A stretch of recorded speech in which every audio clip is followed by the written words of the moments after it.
Bersabda Rasulullah sallallahu alaihi wasallam, barang siapa kucup akan budak dengan syahwah, dikekangkan dia dengan kekang daripada api neraka. Dan barang siapa kucup akan budak, maknanya muda belia, tapi kucupan dia akan budak itu dengan syahwah, bukan kerana kasih ke-19 tu bukan. Maka dengan sebab itu ialah satu kesalahan, itu satu maksiat, walaupun budak sekalipun, tetapi dia kucup tu dengan secara syahwah, dengan secara ada ingin dan nafsu kepada budak itu, maka itu adalah satu maksiat, satu dosa. Maka azab yang Allah Ta'ala akan balas kepada mereka ni ialah dikekangkan dia dengan kekang daripada api neraka. Sekiranya kalau dia tak taubat, sekiranya kalau Allah tidak ampunkan kesalahan itu, maka akan didenda begini pada akhirat esok. Apa dia dendaan untuk dia ni ialah dikekangkan dia, kan barang siapa itu dengan kekang,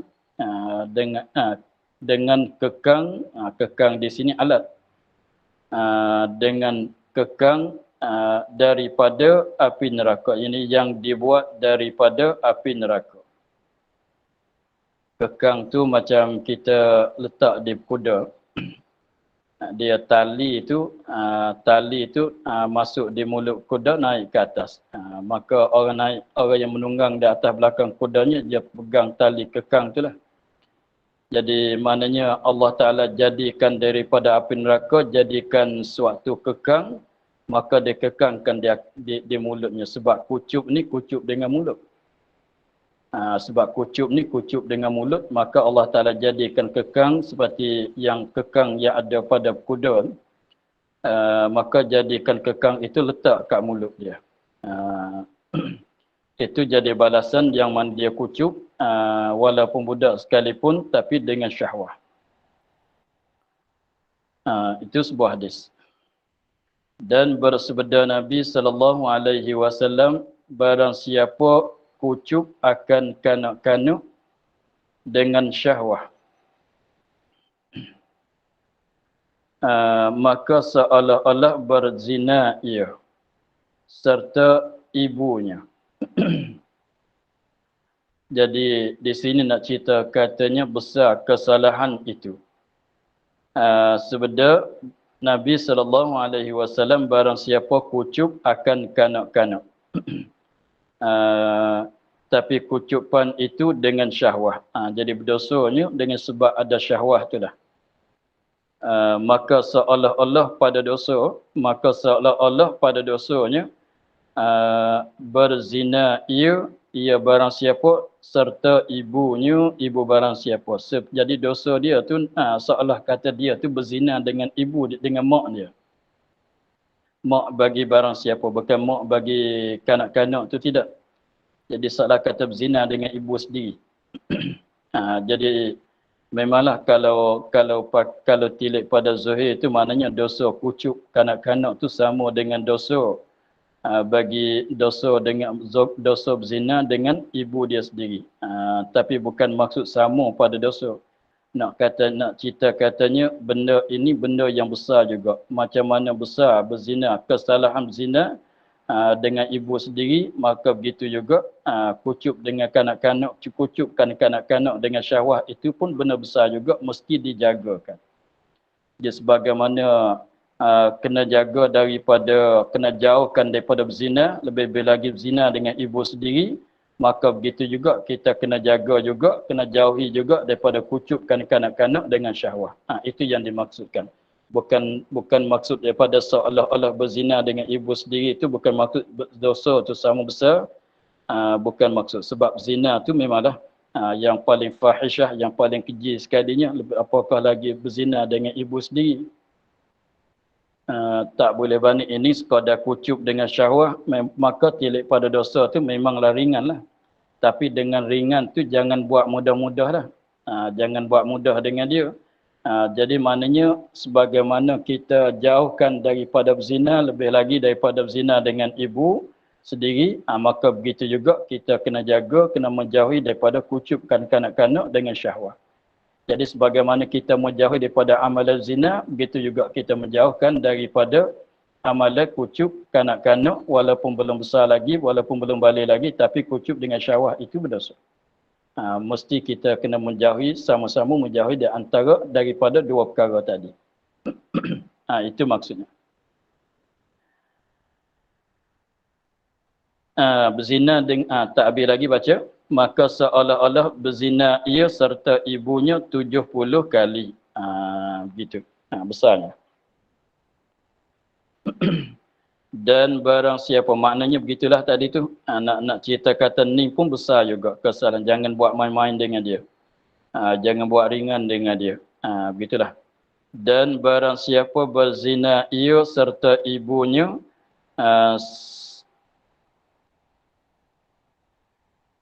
kali yang satu, mana satu kali.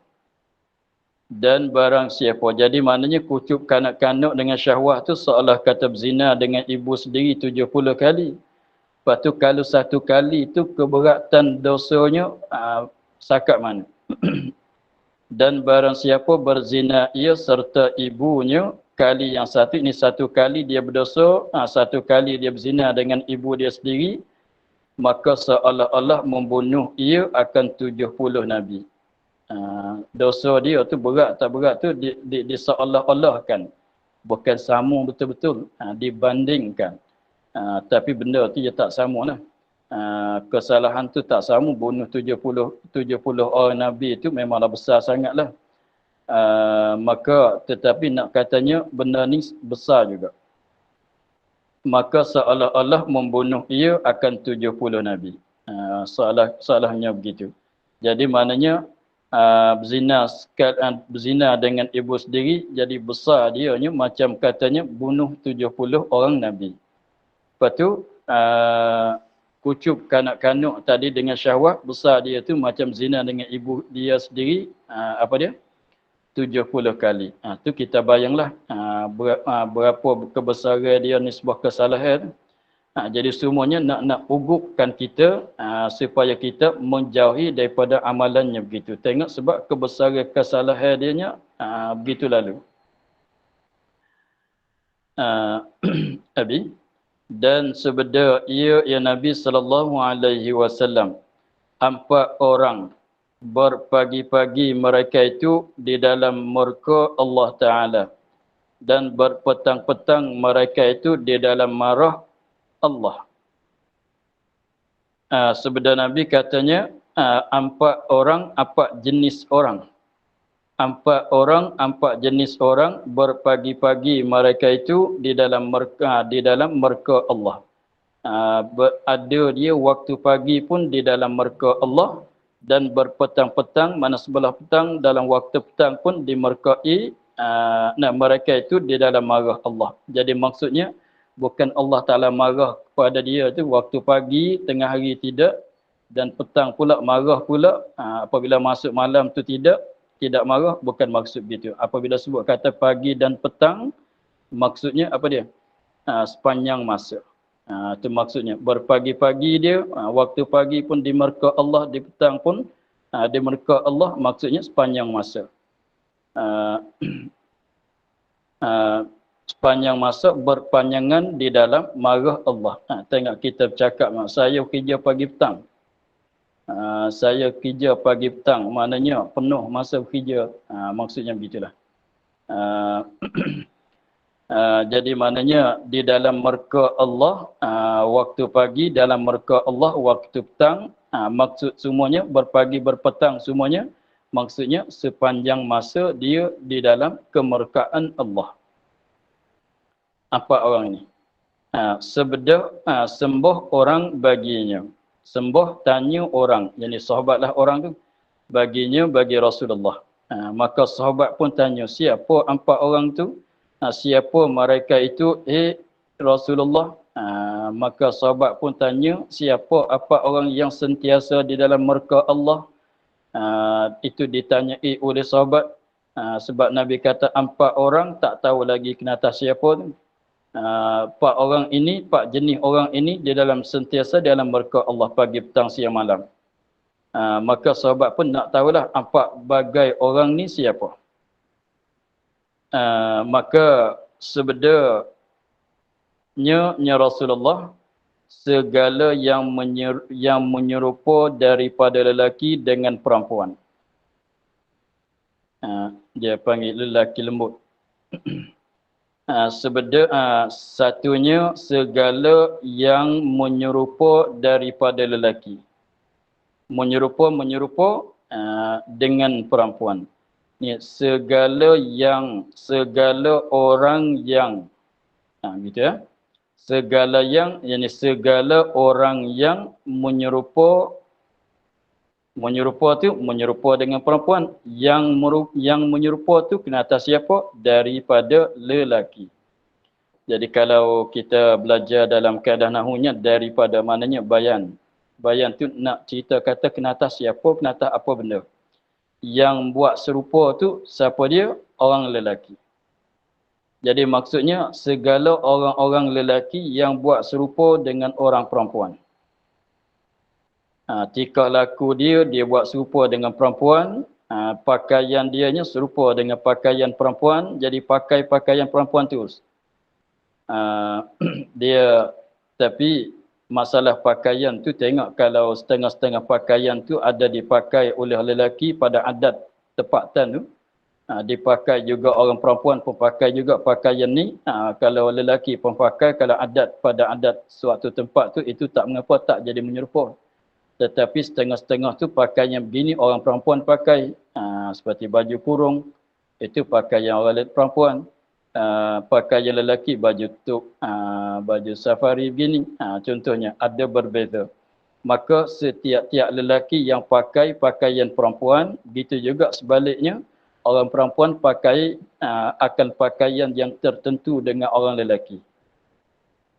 Jadi orang lelaki akan pakaian yang tertentu dengan orang perempuan. Jadi pakaian ni begini, orang perempuan saja pakai.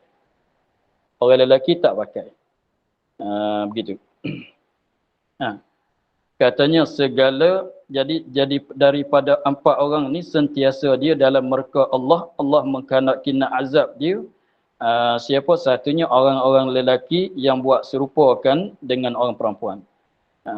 Yang kita terkenal kata lelaki lembut. Begitu. Daripada pakaian dia, daripada tingkah laku dia, daripada cara makan, cara minum, cara berjalan dia, cara percakapan dia, ikut cara perempuan cakap. Maka itu buat serupa dengan orang perempuan. Maka sentiasa dia di dalam murka Allah. Nak bagi lepas tu tinggalkan. Nak bagi lepas daripada murka Allah, tinggalkan. Buat serupa dengan perempuan tu tinggal. Begitulah. Tapi dia begini, masalahnya sini tu masalah yang menyerupa, dengan mana yang menyerupa tu yang usaha untuk nak jadi serupa. Yang menyerupa, yang usaha untuk nak jadi serupa dengan orang perempuan pada tingkah laku. Pakaian tu boleh pantang. Jadi kalau semula jadi itu nak buat tak boleh. Tapi jangan duk ikutlah. Tapi semula jadi cara dia berjalan macam cara perempuan berjalan. Cara dia bercakapnya macam cara orang perempuan bercakap. Tapi bukan sengaja dia. Bukan usahaan dia, semula jadinya begitu. Maka itu tak salah. Tapi dia tu, jadi dia kalau tanya kau, dia mengaku kata saya lelaki 100%. Saya orang lelaki 100%, tak ada minat nak jadi orang perempuan. Tak ada minat nak serupa dengan orang perempuan. Tapi terjadi. Semula jadinya begitu. Itu tak salah. Yang kata salah di sini maknanya dia usaha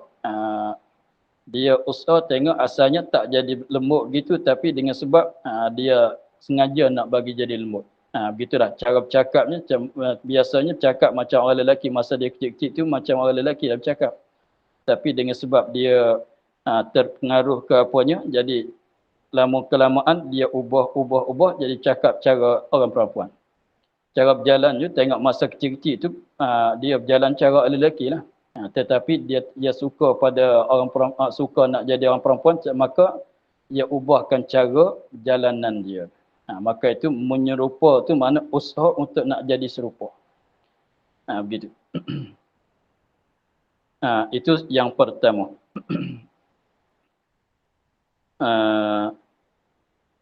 Satu bagai daripada 4 bagai. Yang keduanya, dan segala yang menyerupa daripada perempuan dengan lelaki. Ini maknanya orang perempuan, tapi dia usaha untuk nak jadi serupa dengan orang lelaki. Pakai pakaian orang lelaki, kasut pakai kasut orang lelaki.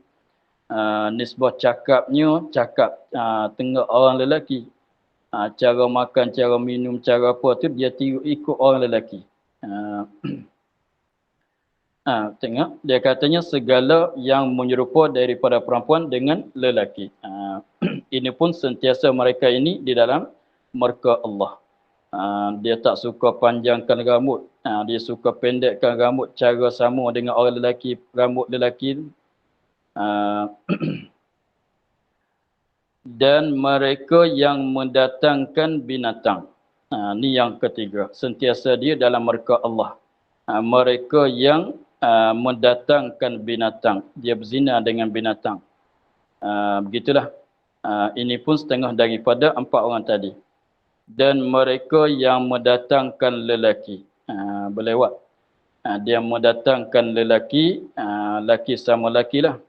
Maka itu setengah daripada orang yang dimurkai oleh Allah. Nak bagi lepas daripada murka Allah mesti bertaubat. Mesti tinggal benda itu, mesti taubat. Itu barulah lepas daripada kemurkaan Allah.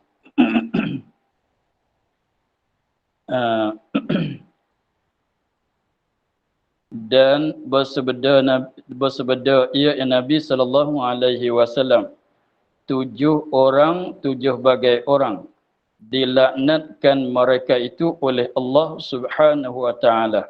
Maksud dilaknat tu apa dia? Dijauh daripada rahmat. Dilaknat oleh Allah, mana Allah menjauhkan daripada rahmat. Mana maksudnya Allah Taala tak bagi rahmat kepada dia. Sebagaimana merka tu mana sedia untuk nak mengazab. Nak mengazabkan atau maksud mengazab. Dia itu makna kalau merka Allah, merka dengan mana perasaan marah dalam hati itu mustahil pada Allah Taala. Maka merka nisbah bagi Allah Taala itu 2 makna. Satunya makna sedia untuk nak mengazabkan mereka yang tersebut. Dalam kesediaan nak mengazabkan, nak mengazab tapi belum azab lagi. Nak mengazab. Artinya makna mengazab betul-betul. Maka di sini dilaknat maknanya menjauh daripada rahmat. Dijauh tu makna tak dapat rahmat. Allah Ta'ala tak bagi rahmat kepada orang ni. Dan sabda Nabi SAW, 7 orang, 7 bagai orang dilaknatkan mereka itu, 7 orang itu oleh Allah Subhanahu Wa Ta'ala. Mana dia? Dan lagi dan tiada menilik. Selain daripada laknat, satu lagi. Dan tiada menilik ia ya Allah kepada mereka itu pada hari kiamat. Allah Ta'ala tak pandang, tak tilik kepada mereka pada hari kiamat. Tak pandang, tak tilik maksudnya tidak menilik sebagai tilikkan rahmat. Jadi kita ada bercakap gitu juga. Ya benda ni kalau lalu siapa yang ada di depan kita ni kita nampak ke semua kan. Orang kita nak marah pun kita tengok, kita nampak. Orang yang kita suka, kita kesian kepada dia pun kita nampak juga, kita tengok juga, kita menilik juga. Tetapi dia tak sama. Kalau kita tengok seorang itu dia cacat, dia duduk kat tepi jalan minta sedekah, kaki terpotong, tangan terpotong, ada batil di depan dia minta sedekah. Nampak macam lapar dia, nampak macam ada kesakitan pada dia, maka kita tilik dengan mata apa dia? Kita tilik kepada dia tu tilik dengan mata ke-19. Itu mana tilik ke-19. Maksudnya kita tengok pada dia, kita terasa ke-11 kepada dia. Kita rasa kesian pada dia. Itu panggil tilik rahmat. Kalau kita manusia. Tapi kalau seorang itu, dia curi barang kita, dia rapah barang kita, cuba kita tengok ke dia, kita tengok dengan mata apa? Mata merka, mata nak marah kepada dia. Jadi tak sama lah.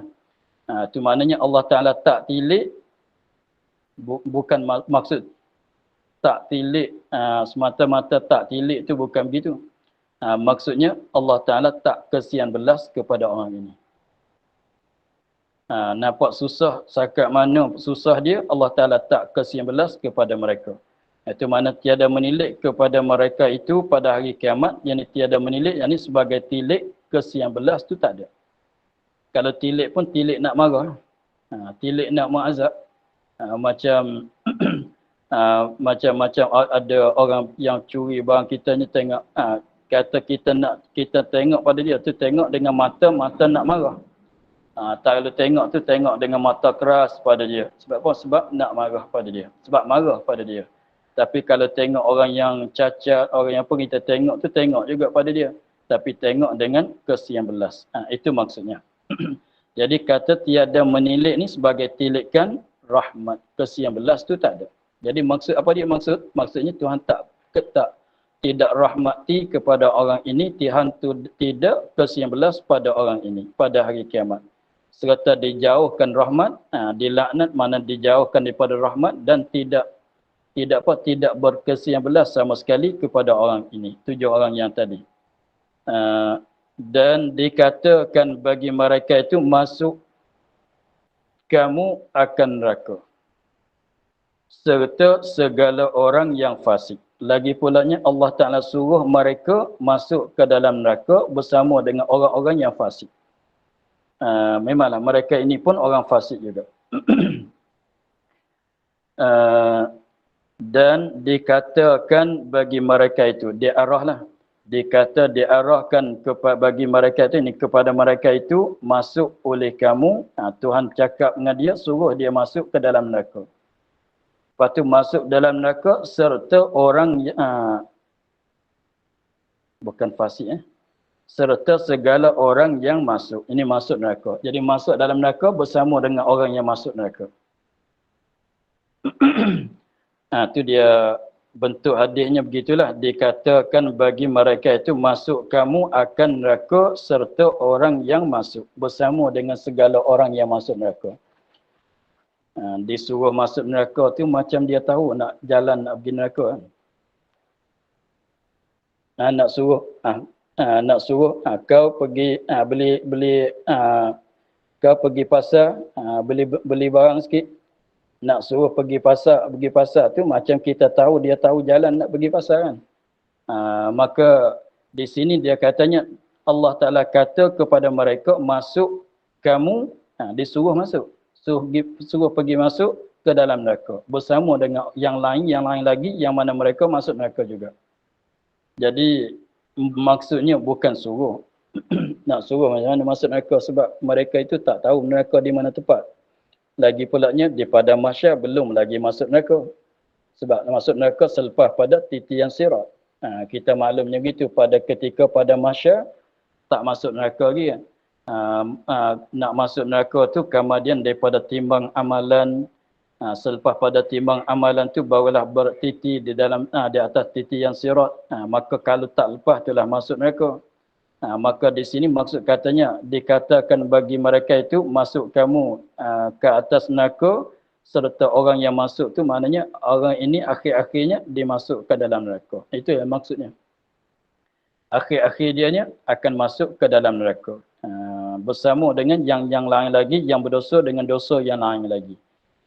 Jadi mana 7 orang ni pun masuk neraka bersama dengan orang yang lain lagi yang berdosa dengan lain daripada 7 dosa yang akan disebut. Begitu.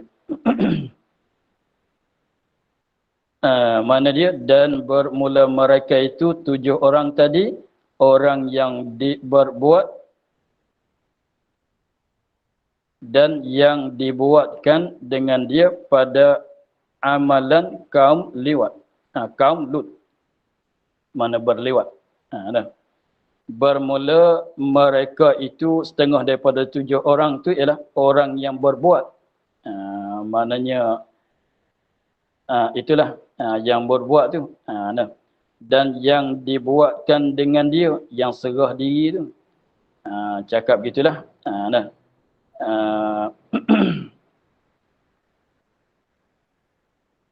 Yang dibuatkan dengan dia, mana yang serah diri bagi orang buat lewat dengan dia tu. Yang berbuat, yang dibuat, buat apa tu? Dengan amal, dengan pekerjaan kaum Lut. Ialah berlewat. Maknanya orang yang berlewat dan orang yang serah diri bagi yang lain lewat. Maka itu setengah daripada.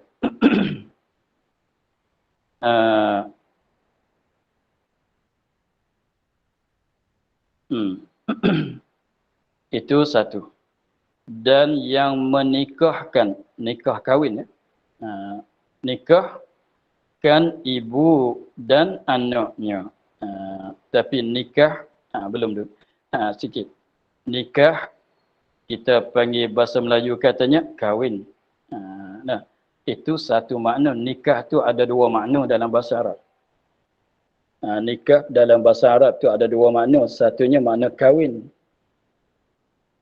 Satunya makna kahwin. Yang keduanya makna setubuh. Makna jima'. Makna bersetubuh. Itu maka di sini maksudnya menikahkan mana jima', berzina tu dah. Yang menikahkan ibu maknanya yang berzina dengan ibu sendiri. Seorang lelaki yang berzina dengan ibu dia sendiri. Itu mana yang menikahkan ibu, mana yang berzina, yang jima', yang berzina dengan ibunya sendiri dan anaknya ataf pada ibu, mana yang menikahkan anaknya, mana yang menjima', yang berzina dengan anaknya sendiri.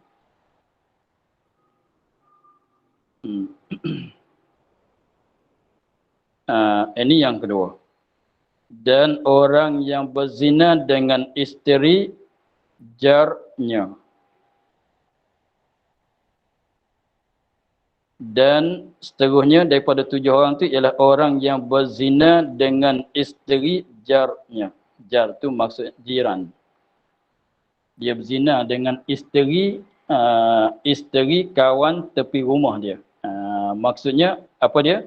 Yakni sekampungnya. Yakni jar tu apa maksud di sini? Sekampungnya. Jadi maknanya dia berzina dengan isteri orang yang bersekapung dengan dia. Ini lebih besar dengan berzina daripada orang luar lagi. Maksud kata berzina dengan orang luar tu kalau kena bukan sekapung dengan dia memang dosa besar juga. Tapi yang ni lebih besar lagi.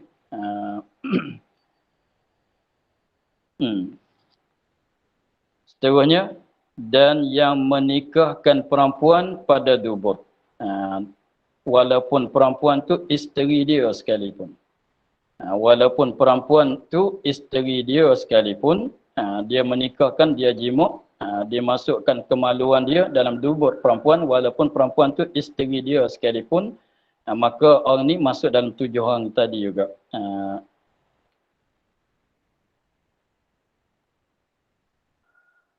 Dan yang menikah tangannya.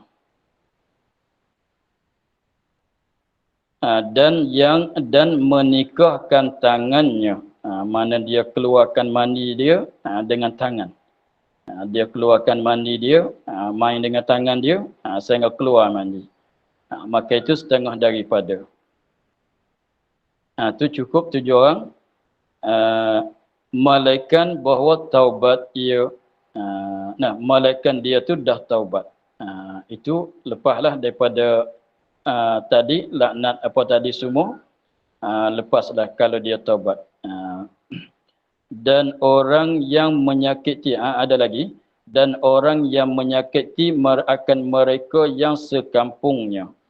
Ini mana menyakitikan jirannya, menyakiti akan saudara yang bersekampung dengan dia.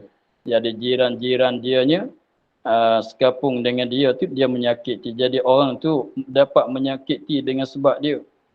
Maka ini pun Allah Ta'ala melaknat, Allah Ta'ala tak pandang rahmat kepada dia pada hari kiamat. Dan Allah Ta'ala akan masuk dalam neraka. Yang terakhirnya ialah orang yang buat menyakiti, buat susah, buat menyusah kepada orang kampung. Maka cukup 7 orang.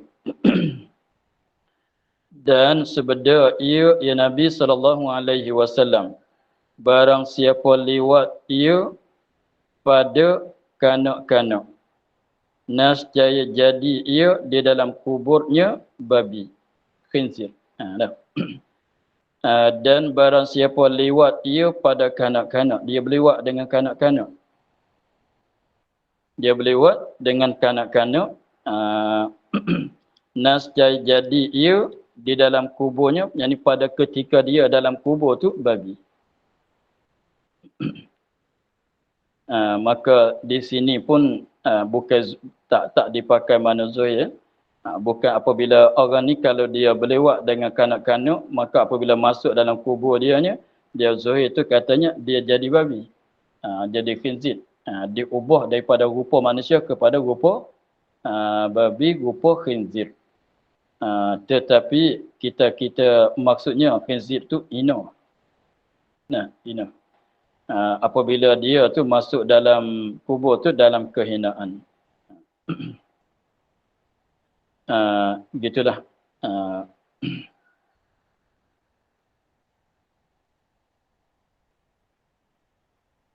Dan sebeda ia ya Nabi SAW apabila menyentuh kanak-kanak akan kanak-kanak, nescaya gemetar arasy dan berkata segala langit, Tuhan kami, suruhkan kami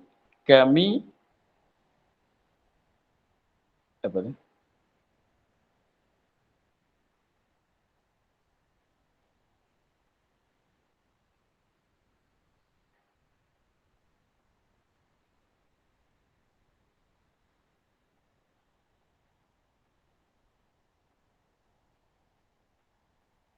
Sembarkan dia. Buku Rumi kata kami sambarkan.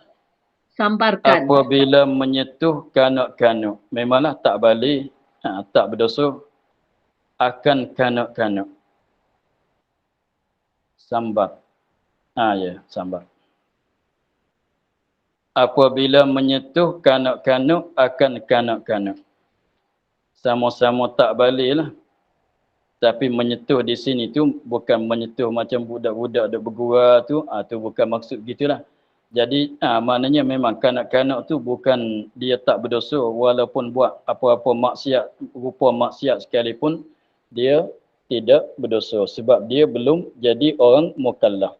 Tapi di sini apabila kanak-kanak menyentuh kanak-kanak, contohnya kanak lelaki menyentuh kanak perempuan, tapi rupanya rupa macam orang, kalau orang besarnya nak berzina lah.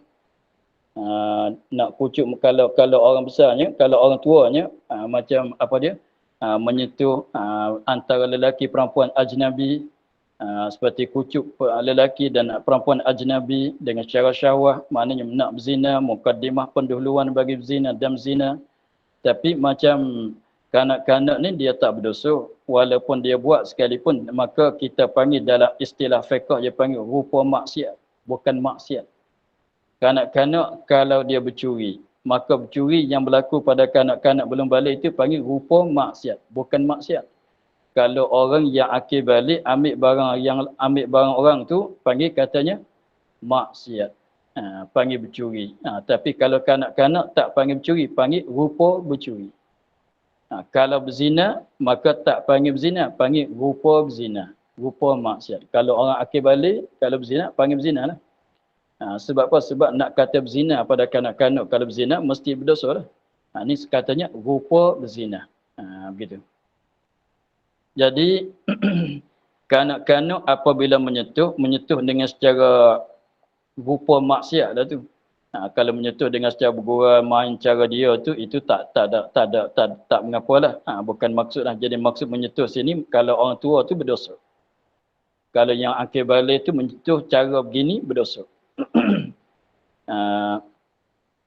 Nascaya gemetar arash. Nascaya gemetar arash. Arash tu bergemetar. Itu Koda katanya kanak-kanak sama kanak-kanak tidak berdosa. Nah, apakah lagi kalau sama-sama akil balik? Apakah lagi sama-sama akil balik berdosa? Maka sakat mana nak jadi tak tahulah. Ni sekadar kanak-kanak sama kanak-kanak tapi buat amalan begitu walaupun tak berdosa dengan sebab tidak akil balik itu pun arah dah gemetar. Dan berkata segala langit. Segala langit tu panggil segala tu mana tilik pada 7 lapisan langit. Segala. Kalau macam mana langit sebuah. Langit sebuah saja. Tapi macam mana kata segala macam banyak. Bilang kata banyak tu sebab tilik pada ada beberapa lapisan. Maksudnya 7 lapisan. Sebab langit tu ada 7 lapisan sebab tu jadi katanya banyaklah. Lagi pulanya langit tu dia bilang katanya as-samawati wal ard. Kalau kita perhati dalam ayat Qurannya, kalau sama' tu maknanya mufrad. Kalau satu tu sama', kalau banyak tu samawat. Kalau banyak tu kata samawat. Kalau bumi satu tu mufrad dianya ard. Kalau banyak aradin. Aradin beberapa bumi. Begitu.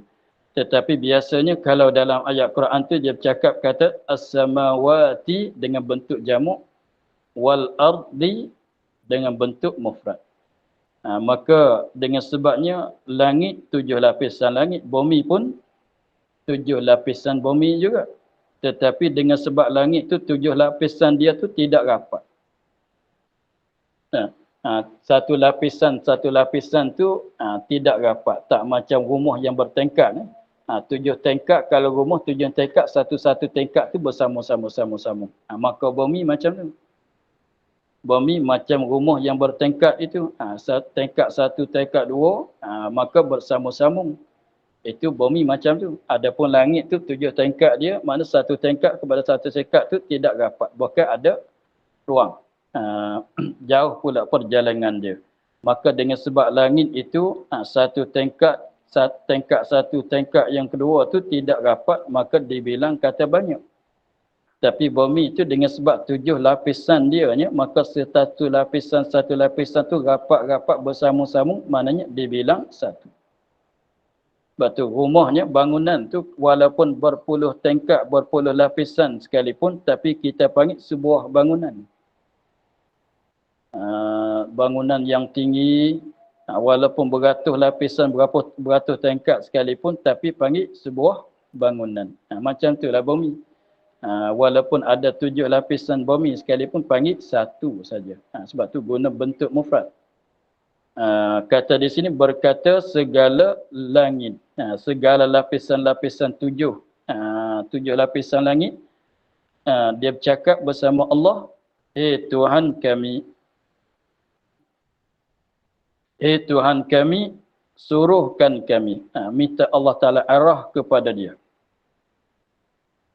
Dia minta Allah Ta'ala arah kepada dia. 7 lapisan langit itu minta Allah Ta'ala arah kepada dia. Kami sambarkan dia supaya kami. Jadi minta Allah Ta'ala arah supaya dia tu mensambarkan. Kami sambarkan dia kan kanak-kanak tadi. Itu tengok.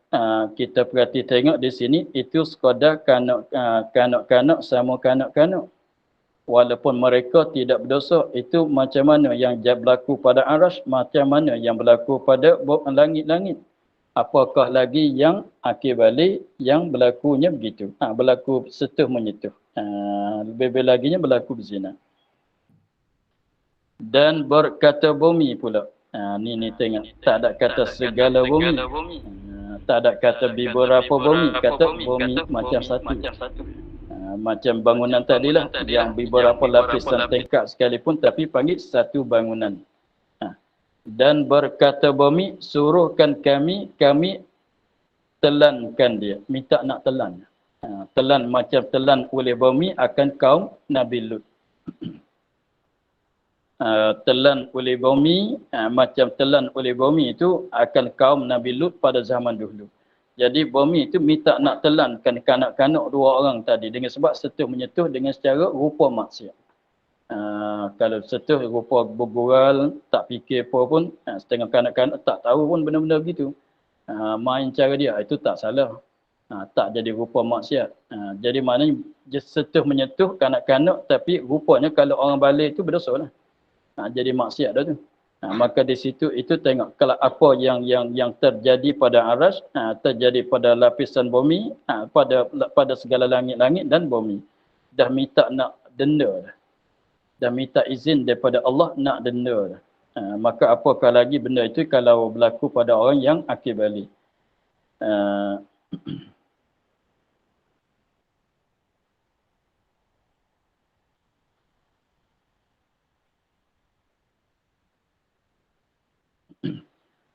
Dan bersabda ia sallallahu alaihi wasallam, barang siapa memperbuatkan amalan kaum Lut, maka bunuh oleh kamu akan yang membuat dan yang diperbuatkan dengan dia. Dan kata Ibn Abbas radhiyallahu anhuma, had lewat itu dicampakkan ampunnya daripada sutuh yang tinggi, kemudian dilontarkan dia dengan anak batu hingga mati.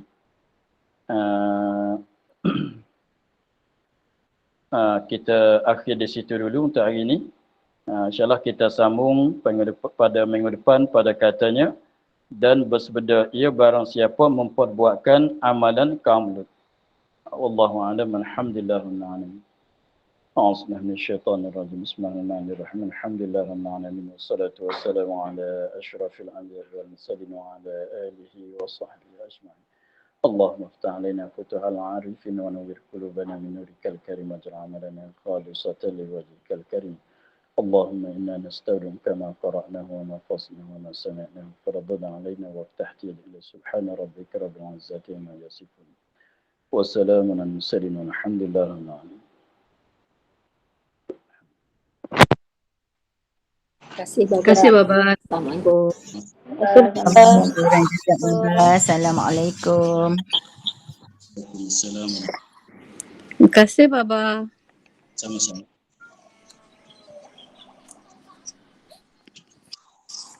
Assalamualaikum warahmatullahi wabarakatuh.